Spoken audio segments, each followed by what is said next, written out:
दोस्तों, जब कोई क्रिमिनल अपराध करता है तो वकील केस को अदालत में लेकर जाते हैं और जज के सामने रखते हैं। फिर सुनवाई होती है। उसके बाद जज सभी गवाहों और सबूतों के आधार पर फैसला सुनाते हैं। लेकिन आज की यह सच्ची घटना एक ऐसे केस के बारे में है जब एक महिला जज के घर में ही उनको बड़ी ही बेरहमी से कत्ल कर दिया गया। आखिर ये कत्ल कैसे हुआ और किसने किया था, जानने के लिए हमारे साथ आखिर तक बने रहें। वीडियो में आगे बढ़ने से पहले हमारे चैनल को सब्सक्राइब और वीडियो लाइक करना बिल्कुल ना भूलें और समाज में हो रही ऐसी दिल दहला देने वाली घटनाओं से रूबरू होते रहें ताकि आप भी सावधान रह सकें। आइए अब आपको बताते हैं इस घटना के बारे में।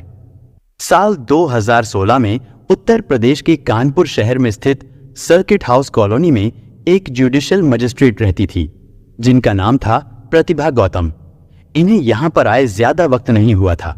कुछ ही महीने पहले वो यहां रहने के लिए आई थी।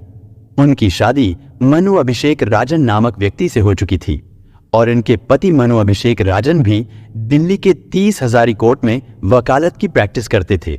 पत्नी यानी प्रतिभा गौतम कानपुर देहात में एक सिविल जज थी और पति दिल्ली में वकील था। और 9 अक्टूबर 2016 की सुबह को अभिषेक अपनी पत्नी से मिलने के लिए कानपुर सर्किट हाउस कॉलोनी के सरकारी आवास पर पहुंचे जहां पर इनकी पत्नी रहती थी। अभिषेक अपनी कार से बाएं रोड कानपुर से दिल्ली आए थे। ये पिछली रात यानी 8 अक्टूबर को दिल्ली से चले थे और 9 अक्टूबर की सुबह ही कानपुर पहुंच जाते हैं। लेकिन जब ये आ रहे थे तो रास्ते में इन्होंने सोचा कि अपनी पत्नी यानी प्रतिभा को कॉल करना चाहिए और उसको बता देना चाहिए कि मैं आ रहा हूं। अभिषेक प्रतिभा को फोन करता है लेकिन वो फोन नहीं उठाती है। अभिषेक ने कई बार कॉल किया लेकिन उसकी पत्नी प्रतिभा ने फोन नहीं उठाया। और फिर सर्किट हाउस कॉलोनी में पहुंचने के बाद अभिषेक जल्दी से अपनी पत्नी के फ्लैट पर जाता है। वो घर की डोर बेल बजाता है लेकिन पत्नी दरवाजा नहीं खोलती है। अभिषेक कई बार बेल बजाता है लेकिन दरवाजा नहीं खुलता है। इसके बाद अभिषेक ने दरवाजे को जोर जोर से पीटना शुरू कर दिया और फिर भी दरवाजा नहीं खुला। हालांकि घर पर एक मेड भी काम करती थी, उसने भी दरवाजा नहीं खोला। अभिषेक को घबराहट हुई क्योंकि दरवाजा अंदर से बंद था। अगर प्रतिभा घर से कहीं बाहर गई होती तो दरवाजा बाहर से बंद होता, न कि अंदर से। इसके बाद अभिषेक ने दरवाजा तोड़ने की कोशिश की। अभिषेक ने दरवाजे पर जोर जोर से लात मारना शुरू किया और 3-4 प्रहार में ही दरवाजे की कुंडी टूट जाती है और अभिषेक परेशानी की हालत में घर के अंदर जाता है। अभिषेक ने देखा कि उसकी पत्नी प्रतिभा पंखे से लटक रही है। उसके दोनों हाथों की नसें भी कटी हुई हैं। ये देखकर अभिषेक डर जाता है और जैसे ही अभिषेक अपनी पत्नी के शव को देखता है तो वो बड़े दुख से उसको छूने की कोशिश करता है। जैसे ही अभिषेक ने प्रतिभा के शव को छुआ तो प्रतिभा की लाश नीचे गिर गई। इसका मतलब ये था कि प्रतिभा के शव को रस्सी के सहारे खड़ा किया गया था। इसके बाद अभिषेक 9 बजे के करीब पुलिस स्टेशन जाता है और सर्किट हाउस से करीब 2-3 किलोमीटर दूर कानपुर कैंट पुलिस स्टेशन में जाकर पुलिस को सूचना देता है कि उसकी पत्नी ने खुदकुशी कर ली है। पुलिस को जब पता चला कि ये आदमी इलाके की जुडिशियल मजिस्ट्रेट की बात कर रहा है तो तुरंत पुलिस की टीम घटनास्थल पर पहुंचती है। लेकिन यहां पर शव जमीन पर रखा हुआ था, जबकि अभिषेक ने पुलिस को बताया था कि उसकी पत्नी ने आत्महत्या की है। पुलिस के पूछने पर अभिषेक ने बताया कि जब उसने अपनी पत्नी को ऐसी हालत में देखा था तो उसे कुछ समझ नहीं आ रहा था कि वो क्या करे, इसलिए घबराहट में उसने शव को नीचे उतार दिया। धीरे धीरे यहां पर एसएसपी और डीआईजी जैसे पुलिस ऑफिसर्स भी आने लगते हैं। अभी 8 या 9 महीने पहले ही मनु अभिषेक और प्रतिभा गौतम की शादी हुई थी और ये लव मैरिज थी। अगर समय में थोड़ा पीछे जाएं और इन दोनों के बैकग्राउंड को देखा जाए तो प्रतिभा गौतम उत्तर प्रदेश के उरई नामक इलाके की रहने वाली थी। बचपन से ये काफी होनहार और होशियार लड़की थी। इनके पिता एक बैंक में जॉब करते थे और ये एक मिडिल क्लास फैमिली थी। प्रतिभा को पढ़ाई का बहुत शौक था। प्रतिभा अपनी लाइफ में कुछ बड़ा करना चाहती थी। उसे एक वकील बनना था, इसलिए अपनी शुरुआती पढ़ाई करने के बाद वो लखनऊ चली गई।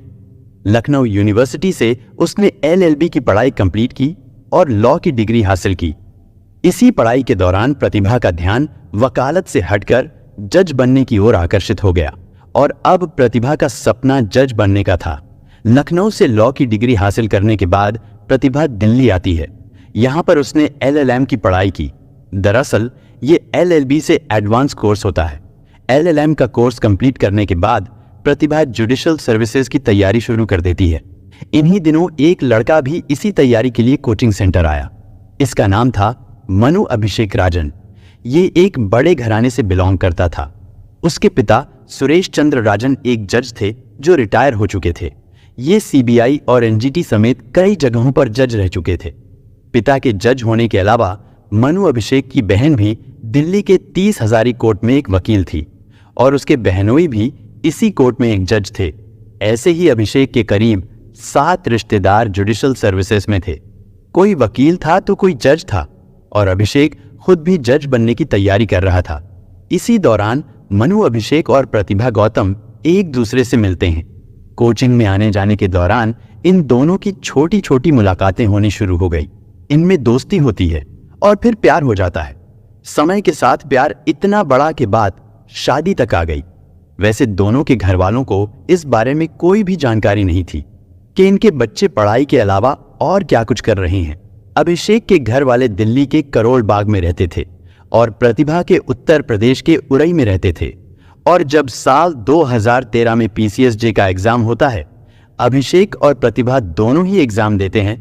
इस एग्जाम को पास करने के बाद इन दोनों के लिए अपने सपने पूरे करने का दरवाजा खुल सकता था और ये जज बन जाते। प्रतिभा इस एग्जाम को क्लियर कर लेती है और उसका सिलेक्शन हो जाता है, लेकिन अभिषेक इस एग्जाम को क्लियर नहीं कर पाता है। इसके बाद प्रतिभा को जज की ट्रेनिंग करनी थी तो वो अपनी ट्रेनिंग में लग जाती है और इधर अभिषेक का सपना अधूरा रह गया। वो जज नहीं बन पाया तो अब वो केवल वकालत ही कर सकता था। लेकिन अभी भी ये दोनों एक दूसरे से प्यार करते थे, साथ रहने की कस्में खाते थे। एक दिन प्रतिभा अपने घर वालों को बताती है कि वो एक लड़के से प्यार करती है और आगे चलकर शादी भी इसी लड़के से ही करेगी। उधर अभिषेक के परिजनों को भी जब ये बात पता चली तो दोनों के घर वाले इस शादी के खिलाफ थे। प्रतिभा के घर वालों का ये कहना था कि उनकी बेटी किसी बड़े अफसर से शादी करे, किसी IPS से करे, ना कि किसी छोटे मोटे वकील से। और फिर कास्ट को लेकर भी प्रॉब्लम थी और प्रतिभा के घर वाले इस शादी से साफ मना कर देते हैं। लेकिन प्रतिभा के दिलों दिमाग में तो बस अभिषेक ही छाया हुआ था। वो इसी लड़के से शादी करना चाहती थी। अभिषेक भी प्रतिभा से ही शादी करना चाहता था, पर अभिषेक के घर वाले भी राजी नहीं थे। दोनों परिवारों की नाराजगी के बावजूद भी इन दोनों का प्यार बरकरार रहता है और प्रतिभा की ट्रेनिंग भी कंप्लीट हो जाती है। फिर 2015 में प्रतिभा की पोस्टिंग कानपुर देहात में एडिशनल सिविल जज के तौर पर हो जाती है। प्रतिभा अपनी जज की सर्विस शुरू कर देती है। जज के तौर पर केसेस को देखने लगी, फैसला सुनाने लगी और अभिषेक भी दिल्ली के 30 हजारी कोर्ट में वकालत की प्रैक्टिस करने लगा। दोनों में दूरी भले ही हो गई थी, लेकिन ये दोनों फिर भी एक दूसरे के करीब थे। कभी प्रतिभा अभिषेक से मिलने के लिए दिल्ली जाती तो कभी अभिषेक दिल्ली से कानपुर आ जाता था। और फिर 29 जनवरी 2016 में मनु अभिषेक और प्रतिभा गौतम बिना अपने घर वालों को बताए दिल्ली के आर्य समाज मंदिर में चोरी छिपे शादी कर लेते हैं। लीगली भी इन्होंने शादी कर ली क्योंकि दोनों के घर वाले इस शादी से इनकार कर रहे थे, इसलिए इनके पास अब और कोई रास्ता नहीं था। शादी के बाद भी ये दोनों अपने अपने घर वालों को मनाते रहते हैं। अभिषेक के घर वाले तो इस शादी को स्वीकार कर लेते हैं, लेकिन प्रतिभा के घर वाले बिल्कुल भी नहीं मानते। फिर 2 महीनों के बाद 23 अप्रैल को इन्होंने दिल्ली में सबको पार्टी देकर अनाउंस किया कि इनकी शादी हो चुकी है और ये एक बंधन में बंध चुके हैं। इस पार्टी में प्रतिभा के घर वाले नहीं आए थे क्योंकि वो नाराज थे, बल्कि उन्हें 2 महीनों के बाद पता चला था कि उनकी बेटी ने शादी कर ली है। लेकिन ये लोग फिर भी अभिषेक को अपना दामाद मानने को तैयार नहीं थे। अभिषेक के घर वाले तो प्रतिभा को बहू के तौर पर अपना लेते हैं, लेकिन प्रतिभा के घर वाले अभिषेक को दामाद के तौर पर नहीं अपनाते हैं। इन सब प्रॉब्लम के चलते ही शादी करके अभिषेक और प्रतिभा कानपुर के सर्किट हाउस कॉलोनी में आ गए, क्योंकि यहीं पर प्रतिभा को सरकारी आवास मिला हुआ था। इसी कॉलोनी में IPS, IFS जैसे बड़े ऑफिसर्स भी रहते थे। जिले में जितने भी सरकारी लोग थे ज्यादातर यही इसी कॉलोनी में रहते थे। कुछ दिन यहाँ रहने के बाद अभिषेक वकालत की प्रैक्टिस करने के लिए वापस दिल्ली चला गया। सब कुछ ठीक चल रहा था। दोनों एक दूसरे से मिलने के लिए कानपुर से दिल्ली और दिल्ली से कानपुर आते जाते रहते थे। धीरे धीरे शादी को 8 महीने बीत गए। 9 अक्टूबर की सुबह अभिषेक प्रतिभा से मिलने के लिए सरकारी आवास पर आया। अभिषेक दरवाजा तोड़कर अंदर जाता है और प्रतिभा को पंखे से लटके हुए देखता है। उसने शव को नीचे उतारा और पुलिस के पास गया। पुलिस मौका-ए वारदात पर पहुंचती है क्योंकि यह मामला एक महिला जज का था और हाई प्रोफाइल था। वकील अभिषेक यहीं पर दुखी हालत में खड़े थे। जज प्रतिभा जमीन पर पड़ी हुई थी। उसके गले में दुपट्टे का फंदा लिपटा हुआ था। दोनों हाथों की नसें कटी हुई थी। पुलिस ने फॉरेंसिक टीम को भी बुला लिया था और अब पुलिस की तफ्तीश शुरू होती है। घटनास्थल पर मौजूद हर एक चीज को ध्यान से देखा जाता है और समझा जाता है। जैसा कि अभिषेक ने एसएसपी को बताया कि जब वो यहां पर आया था तो प्रतिभा की बॉडी पंखे से लटकी हुई थी। जैसे ही उसने उसे टच किया तो बॉडी नीचे गिर गई। ये सब देखकर पुलिस ने सोचा कि आखिर कोई 2 तरह से खुद की जान क्यों लेगा, या तो वो नस काटेगा या फिर पंखे से फांसी ही लगाएगा, क्योंकि जब कोई नस काटता है तो रक्त का बहाव इतनी तेजी से होता है कि इंसान बेहोश होने लगता है। इस हालत में वो फांसी कैसे लगा सकता है। इसके बाद फॉरेंसिक टीम गले से दुपट्टा हटाती है तो गले पर 3 बार किसी धारदार चीज से वार किए गए थे। देखने से ऐसा लग रहा था कि ये रेजर ब्लेड से किया गया है और फंदे से भी गले पर ओ का शेप बना हुआ था। लेकिन आमतौर पर जब कोई व्यक्ति खुद फंदे पर लटकता है या किसी क्रिमिनल को फांसी दी जाती है तो उसके गले पर वी या यू शेप का मार्क बनता है, क्योंकि शरीर का पूरा भार गले के आगे वाली साइड पर आ जाता है जहां पर फंदे का पूरी तरह से खिंचाव होता है। निशान गले की पिछले साइड पर भी आता है लेकिन ज्यादा नहीं आता है। लेकिन अगर किसी का जमीन पर ही फंदे से गला घोंटते हैं तो ओ शेप का मार्क बनेगा। हाँ, कुछ शातिर क्रिमिनल जमीन पर भी ऐसे कत्ल कर सकते हैं जैसे कि वो फांसी ही लगे। लेकिन प्रतिभा के दोनों हाथों की नसें रेजर ब्लेड से कटी हुई थी। इसके अलावा भी कई कट के निशान थे। एक हाथ पर 6 निशान थे और दूसरे पर 8 निशान थे, यानी टोटल 14 कट्स थे। वारदात की खबर फैलने लगती है। मीडिया के लोग भी आने लगते हैं। पुलिस प्रतिभा के मायके में भी कॉल करती है। प्रतिभा के पिता ने फोन उठाया। पुलिस ने उन्हें बताया कि आपकी बेटी की रहस्यमय तरीके से मौत हो गई है। ये लोग भी बदहवास कानपुर देहात आते हैं। प्रतिभा के शव को पोस्टमार्टम के लिए भेज दिया गया और कुछ लोगों ने पुलिस को क्रिटिसाइज करते हुए ये भी बोला था कि इन लोगों ने एक जज के मृत शरीर को टेम्पो में हॉस्पिटल भेज दिया। तरीका ये था कि एक एम्बुलेंस बुलाना चाहिए था। हॉस्पिटल में भी महिला जज का शव ऐसे ही एक कोने में पड़ा हुआ था। इस सब के चलते रात में बॉडी का पोस्टमार्टम हुआ। खैर, यहां घटनास्थल की बात करें तो फॉरेंसिक टीम उस पंखे को देखती है जिसके बारे में अभिषेक ने बताया था कि प्रतिभा यहीं पर लटकी हुई थी और पंखे पर भी रक्त के निशान पाए गए। ऐसा लगा कि नस काटने की वजह से रक्त यहां पर आया होगा, पर ये निशान छींटों की तरह नहीं थे। पुलिस को लगा कि हो सकता है रक्त में भीगे हुए हाथों से पंखे को छुआ गया होगा, लेकिन जिस रोड से पंखा लटका हुआ था वो इतना मजबूत भी नहीं था कि प्रतिभा का वजन संभाल सके। अगर कोई पंखे से लटकने की कोशिश करता है तो रोड पर निशान जरूर पड़ता है और ये टेढ़ा भी हो सकता है। यहां घटनास्थल को देखकर ऐसा लग रहा था कि जरूर प्रतिभा को मारकर उसके शव को इस पंखे पर लटकाने की कोशिश की गई होगी, न कि प्रतिभा अपनी मर्जी से लटकी है। घर में अंदर जाने का भी एक ही रास्ता था जहां से मनु अभिषेक दरवाजा तोड़कर घर में आया था। पुलिस ने जब दरवाजे पर गौर किया तो उसकी कुंडी थोड़ी ढीली थी लेकिन टूटी नहीं थी। ऐसी परिस्थिति में अगर दरवाजा बंद करें तो यह मजबूती से बंद हो जाएगा। दरवाजा अगर टूटा हुआ होता तो दोबारा इसे बंद नहीं किया जा सकता था, लेकिन यहां पर ऐसा नहीं था।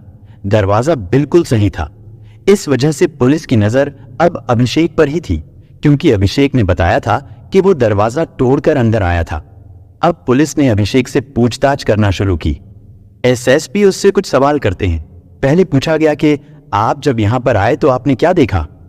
अभिषेक ने बताया कि मैं दरवाजा तोड़कर अंदर आया था और प्रतिभा पंखे से लटकी हुई थी। पुलिस इससे आगे कुछ पूछती। ये कुछ पूछने से पहले ही शुरू हो गया कि मैं दिल्ली से यहां पर आया था और बाय रोड आया था। आप टोल प्लाजा की स्लिप देख सकते हैं। सीसीटीवी भी देख सकते हैं, कॉल डिटेल्स भी देखिए। मैंने यहां आने से पहले प्रतिभा को कई बार कॉल भी किया था, आप लोकेशन भी देख सकते हैं। लेकिन पता नहीं क्यों ये खुद ही अपने बारे में इतनी डिटेल्स दे रहा था, जबकि पुलिस उससे कुछ पूछ ही नहीं रही थी। इससे पुलिस का शक अभिषेक को लेकर और ज्यादा बढ़ गया। अभिषेक बार बार कहीं जाने के लिए भी बोलता है, लेकिन पुलिस ने उसे कहीं नहीं जाने दिया। अभिषेक ने खुद शव को पंखे से उतारा था, लेकिन ये तो खुद एक वकील था, जानता था कि क्राइम सीन में क्या क्या चेक करते हैं, कैसे छोटी छोटी चीजें केस को बदल सकती हैं। सवाल तो यह भी था कि अभिषेक पुलिस को फोन कर सकता था, लेकिन उसने ऐसा क्यों नहीं किया? क्यों ये खुद 2-3 किलोमीटर दूर पुलिस स्टेशन गया? अभिषेक ने बताया कि ये बहुत घबरा गया था, इसे कुछ समझ नहीं आ रहा था कि वो क्या करे। 2 बार इसने पुलिस के पास जाकर मदद भी मांगी थी, लेकिन कोई भी नहीं आया। पर वहां पुलिस वालों ने बताया कि ये एक ही बार यहां पर आया था। वैसे इसी कॉलोनी में बड़े बड़े ऑफिसर के भी घर थे और नीचे सिक्योरिटी गार्ड भी थे। जब अंदर से दरवाजा नहीं खुल रहा था तो अभिषेक ने इन लोगों से क्यों नहीं कुछ बताया? शव देखने के बाद जब अभिषेक पुलिस को बुलाने के लिए घर से बाहर निकला था, तब भी उसने बाहर किसी गार्ड को नहीं बताया। इसलिए यह भी शक पैदा करने वाली बात थी। प्रतिभा के माता पिता भी मौके पर आते हैं। उन्होंने अभिषेक और उसके परिवार पर प्रतिभा की मृत्यु का इल्जाम लगाया। अभिषेक प्रतिभा को उसके माता पिता से बात नहीं करने देता था। वो बहुत दुखी रहती थी और ये लोग उसे पूरी तरह से कंट्रोल करते थे। इसलिए प्रतिभा के पिता ने अभिषेक और उसके माता पिता के खिलाफ कत्ल का केस दर्ज कराया था। धारा 302 यानी कत्ल और धारा 304 बी यानी दहेज की वजह से हुई मृत्यु के तहत केस दर्ज कराया गया। प्रतिभा के पिता का कहना था, या तो अभिषेक ने कत्ल किया है या उसे खुदकुशी करने पर मजबूर किया गया है। प्रतिभा की लाइफ में सब कुछ बिल्कुल ठीक चल रहा था। वो 6 साल से बाहर ही रह रही थी, सब कुछ अकेले ही मैनेज किया करती थी, खुद से कमा रही थी, मेंटली भी स्ट्रांग थी। आखिर वो खुद ही अपनी जिंदगी को क्यों समाप्त करेगी? 9 अक्टूबर की रात को प्रतिभा का पोस्टमार्टम किया गया। 4 डॉक्टर्स की टीम ने पोस्टमार्टम किया था। पोस्टमार्टम रिपोर्ट से बहुत सी चीजें सामने आती हैं। मृत्यु का कारण दम घुटना यानी सांस लेने में दिक्कत होना, लेकिन इससे पहले प्रतिभा के साथ मारपीट भी की गई थी। किसी रॉड या डंडे से उसके शरीर पर वार किए गए थे। हाथों और कलाई पर रेजर के 14 निशान, गले पर 3 निशान, इसके अलावा शरीर के अलग अलग हिस्सों पर डंडों के 20 छोटे बड़े निशान पाए गए। साथ में स्ट्रगल यानी हाथापाई के भी निशान मिले थे, जैसे मारपीट के दौरान विरोध करते समय होता है। इसके अलावा एक और बात सामने आई, प्रतिभा गौतम 3.5 महीने की प्रेग्नेंट भी थी। आखिर कोई शादीशुदा औरत जो काम करती है, मां बनने वाली है, वो खुद की जान क्यों लेगी? अगर मान भी लिया जाए कि उसने ऐसा किया है, लेकिन उसके शरीर पर चोटों के निशान कैसे आए थे? हाथों पर ब्लेड से कट कैसे लगे? मनु अभिषेक बार बार अपने बयान को बदल रहा था और पुराने बयान को दोबारा बोलने से भी झिझक रहा था। इस पोस्टमार्टम रिपोर्ट के आने के बाद पुलिस का शक अभिषेक पर और भी बढ़ गया, तो पुलिस ने उसे हिरासत में ले लिया। अब पुलिस को हर एक कदम फूंक फूंक कर रखना था, क्योंकि मनु अभिषेक एक वकील था और उसके पिता एक रिटायर्ड जज थे, बहनोई भी जज थे। इसीलिए पुलिस को सब कुछ देखते हुए जांच करनी थी। अभिषेक को जुडिशियल कस्टडी के लिए कोर्ट में पेश किया गया। वैसे तो आमतौर पर 7 से 14 दिनों की कस्टडी मिलती है, लेकिन प्रेशर इतना ज्यादा था, केवल 7 घंटे की रिमांड कस्टडी दी जाती है। उधर पोस्टमार्टम करने के बाद प्रतिभा का शव उसके परिवार को सौंप दिया जाता है। प्रतिभा के माता पिता, भाई बहन सब लोग रो रहे थे, बिलख रहे थे। इन्होंने पहले ही प्रतिभा को शादी से मना किया था। प्रतिभा के परिवार वालों ने बताया कि कभी कभार जब भी उसका फोन आता था तो वो बहुत दुखी लगती थी। प्रतिभा की बहन जब भी उससे कुछ पूछती थी तो वो बताती नहीं थी। इस हद तक वो प्रतिभा को कंट्रोल कर रहे थे। इधर पुलिस अभिषेक से कड़ाई से पूछताछ शुरू कर देती है। प्रतिभा के फोन की जांच की जाती है और अभिषेक का फोन भी ले लिया जाता है। अभिषेक के फोन से प्रतिभा और उसकी व्हाट्सएप चैट मिलती है, जिसमें बहुत सारी चीजें सामने आती हैं। व्हाट्सएप से ऐसा लगता था कि प्रतिभा और अभिषेक में झगड़ा चल रहा था और अभिषेक ने व्हाट्सएप चैट में मैं तुझे देख लूंगा और मैं तुझे नहीं छोड़ूंगा जैसी धमकी भी दी थी। अभी तक जो भी सबूत सामने आए थे, चाहे वो सर्कमस्टेंसेस एविडेंस हो या टेक्निकल एविडेंस हो, सब कुछ अभिषेक के खिलाफ था। अब पुलिस ने अपने तरीके से अभिषेक से पूछताछ शुरू कर दी और कुछ ही घंटों में अभिषेक ये स्वीकार कर लेता है कि प्रतिभा का कत्ल इसी ने किया है। अब सवाल ये है कि आखिर उसने ऐसा क्यों किया? अपनी प्रेग्नेंट पत्नी का खून क्यों किया? कत्ल का कारण किया था। अभिषेक पुलिस को सब कुछ बताता है। दरअसल बात तब से शुरू होती है जब प्रतिभा से इसने शादी की थी और उसी समय इन दोनों ने एग्जाम दिया था, तो उस एग्जाम में प्रतिभा का सिलेक्शन हो जाता है, लेकिन अभिषेक का सिलेक्शन नहीं हुआ और अभिषेक ने मान लिया कि उसकी किस्मत में वकील बनना ही लिखा हुआ है। पर उसकी पत्नी एक जज बन चुकी थी। लेकिन कुछ दिनों के बाद अभिषेक के दिमाग में ये बात घूमने लगी कि उसकी पत्नी इससे बड़े पद पर है, उसका रुतबा भी इससे बड़ा है और प्रतिभा के घर वाले भी उसको अपना दामाद नहीं मान रहे हैं। इन सब बातों के अलावा एक सबसे बड़ी बात यह थी, दरअसल शादी के 3 महीने बाद प्रतिभा ने अभिषेक को खुशखबरी दी कि तुम पिता बनने वाले हो और मैं मां बनने वाली हूं। प्रतिभा अक्टूबर में 3 से 3.5 महीने की गर्भवती थी। इस खुशखबरी से अभिषेक को ज्यादा खुशी नहीं हुई थी, लेकिन प्रतिभा बहुत खुश थी। प्रतिभा ने अपनी मां को भी बताया। उसे लगा कि अब शायद उसके घर वाले अभिषेक को अपना दामाद मान लेंगे। प्रतिभा की मां अपनी बेटी की खबर सुनकर बहुत खुश होती थी। वो प्रतिभा से मिलना चाहती थी। इधर अभिषेक ये सोच रहा था कि एक तो उसकी पत्नी इससे बड़े पद पर है, उसका रुतबा भी इससे बड़ा है, ऊपर से एक बच्चा भी आने वाला है। रिपोर्ट के अनुसार अभिषेक थोड़ा रंगीन मिजाज का था, दोस्तों के साथ घूमता फिरता था, अय्याशी करता था। वो सोचता था अगर बच्चा होगा तो उसकी देखभाल करनी पड़ेगी, नई जिम्मेदारी सर पर आ जाएगी और फिर ये आजादी से मौज मस्ती नहीं कर पाएगा। तो इस कारण अभिषेक बच्चा नहीं चाहता था। उसने प्रतिभा से बोला कि बच्चा को गिरा दो। अभिषेक पहले से ही पत्नी को उसके माता पिता से बात करने से रोकता था, अब तो और भी ज्यादा रोकने टोकने लगा था। भले ही प्रतिभा बाहर एक जज थी, लेकिन घर के अंदर वो एक पत्नी थी। 7 अक्टूबर को प्रतिभा की मां ने बेटी से कहा कि मैं तुमसे मिलना चाहती हूं।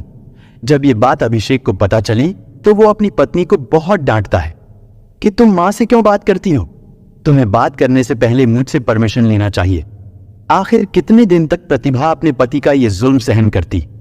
और फिर एक दिन उसने बोल ही दिया कि ना तो मैं अपने बच्चे को गिराऊंगी और ना ही अपने परिवार वालों से बात करना बंद करूंगी। और अभिषेक जब घर से बाहर होता था, यानी दिल्ली में होता था, तो ये दोनों व्हाट्सएप चैट पर भी लड़ते थे। बच्चा गिराने की भी बात होती थी, व्हाट्सएप हो या फोन कॉल, लेकिन बच्चे को लेकर इनमें अक्सर लड़ाई होती रहती थी। 7 अक्टूबर को इनकी लड़ाई हुई तो प्रतिभा ने कहा कि मैं दिल्ली आ रही हूं। अभिषेक ने बोला यहां मत आओ। 8 अक्टूबर को अभिषेक हिल स्टेशन से दिल्ली आने वाला था। अभिषेक पत्नी को तकलीफ देकर खुद हिल स्टेशन घूम रहा था। 8 अक्टूबर की शाम को प्रतिभा ट्रेन से दिल्ली पहुंची है और अभिषेक उसे लेने के लिए दिल्ली रेलवे स्टेशन पर आया। उसने अपनी कार से प्रतिभा को पिक किया था। ये दोनों पहले से ही एक दूसरे से नाराज थे। गाड़ी में दोनों की फिर से लड़ाई हुई और प्रतिभा रास्ते में ही कार से उतरकर वापस कानपुर चली जाती है। अभिषेक ने भी प्रतिभा को जाने दिया, हालांकि वो प्रेग्नेंट भी थी। उसने कहा तुम्हें जहां जाना है चली जाओ। लेकिन फिर अभिषेक के दिमाग में पता नहीं क्या आया और वो भी कानपुर के लिए निकल गया। अपनी कार से बाएं रोड 8 से 9 घंटों तक ड्राइव करने के बाद अभिषेक कानपुर आया। 5 से 5:30 बजे के बीच में वो सर्किट हाउस कॉलोनी में अपनी पत्नी के आवास पर पहुंचा। इस कॉलोनी में पड़ोस में क्या हो रहा है, इससे किसी को कुछ लेना देना नहीं है। कोई शोर शराबा भी यहां नहीं सुनाई देता। खैर, अभिषेक जैसे ही प्रतिभा के फ्लैट में पहुंचा तो अभिषेक ने डंडे से प्रतिभा की पिटाई शुरू कर दी। फिर एक रेजर ब्लेड से प्रतिभा के शरीर पर वार किया, गले पर भी वार किया। प्रतिभा खुद को बचाने की कोशिश करती है, लेकिन फिर जमीन पर गिर जाती है। अभिषेक को लगा कि उसकी सांसें अभी भी चल रही हैं। फिर अभिषेक ने प्रतिभा के पहने हुए दुपट्टे से उसका गला दबाया। थोड़ी ही देर में प्रतिभा ने दम तोड़ दिया। फिर इस घटना को खुदकुशी का रूप देने के लिए अभिषेक दुपट्टे से फंदा बनाकर प्रतिभा को पंखे से लटकाने की कोशिश करता है, पर यह असफल रहता है। फिर उसने प्रतिभा के शव को नीचे ही लिटा दिया। इसके बाद उसने प्रतिभा के फोन को उठाया और व्हाट्सएप की सारी चैट्स को डिलीट कर दिया। यानी मोबाइल फोन में मौजूद सारे सबूत मिटा दिए। लेकिन कातिल हमेशा कोई ना कोई गलती जरूर करता है। अभिषेक के साथ भी कुछ ऐसा ही हुआ। वो अपने फोन की व्हाट्सएप चैट को भूल गया और कत्ल करने के 3 घंटे बाद अभिषेक 9 बजे कानपुर कैंट पुलिस स्टेशन जाता है और पुलिस ने वहीं पर पूछताछ करने के बाद अभिषेक को अरेस्ट कर लिया था। जिस लड़की ने उसके लिए अपने परिवार से बगावत की, जो मां बनने वाली थी, 3 महीने की गर्भवती थी, उस हैवान ने उसका ही कत्ल कर दिया। घटनास्थल से पुलिस ने दुपट्टा तो बरामद कर लिया था, लेकिन जिस ब्लेड से प्रतिभा के शरीर पर कट्स लगाए गए थे वो नहीं मिल सका। वैसे इस घटना को अंजाम देने से पहले ही अभिषेक ने काम करने वाली मेड और प्रतिभा के ड्राइवर को छुट्टी पर भेज रखा था। इसका मतलब अभिषेक कई दिनों से इस कत्ल की प्लानिंग कर रहा होगा। प्रतिभा के पिता द्वारा लिखाई गई रिपोर्ट के अनुसार अभिषेक को मैन अक्यूज और उसके माता पिता को को अक्यूज बनाया गया। अभिषेक के व्हाट्सएप चैट से कत्ल का ये कारण पता चलता है कि ये बच्चा नहीं चाहता था और इसी बात पर यह झगड़ा करता था। मनु अभिषेक तो पुलिस की गिरफ्त में ही था, लेकिन उसके माता पिता फरार हो गए थे। इनके खिलाफ कोर्ट ने अनबेलेबल वारंट जारी करने और कुर्की करने के आदेश दिए थे। फिर अभिषेक के माता पिता ने सुप्रीम कोर्ट से स्टे ऑर्डर ले लिया। फिर सुप्रीम कोर्ट इन्हें कानपुर कोर्ट में सरेंडर करने का आदेश देता है और 18 अक्टूबर को ये दोनों भागे हुए आरोपी CMM कोर्ट में पेश होते हैं। इसके बाद Abhishek session court, high court, supreme court तक बेल की अर्जी लगाता है, लेकिन सभी ने इसे खारिज कर दिया और 2022 में अभिषेक को जेल में करीब 5 साल हो गए थे। फिर अप्रैल 2022 में हाई कोर्ट से अभिषेक को जमानत मिल गई और अभिषेक जेल से बाहर आ गया। लेकिन ये केस अभी भी कोर्ट में चल रहा है और अभी भी फैसला आना बाकी है। दोस्तों, इस घटना को सुनाने का उद्देश्य किसी का दिल दुखाना नहीं है, किसी को परेशान करना नहीं, बल्कि आपको जागरूक करना है, आपको सचेत करना है। दोस्तों, इस पूरी घटना के बारे में आपकी क्या राय है, कमेंट बॉक्स में जरूर बताएं। और अगर हमारी मेहनत पसंद आई हो तो इस वीडियो को लाइक करते हुए शेयर भी करें। अगर आपने अब तक चैनल को सब्सक्राइब नहीं किया है तो हमारे चैनल को सब्सक्राइब कर लीजिए। धन्यवाद।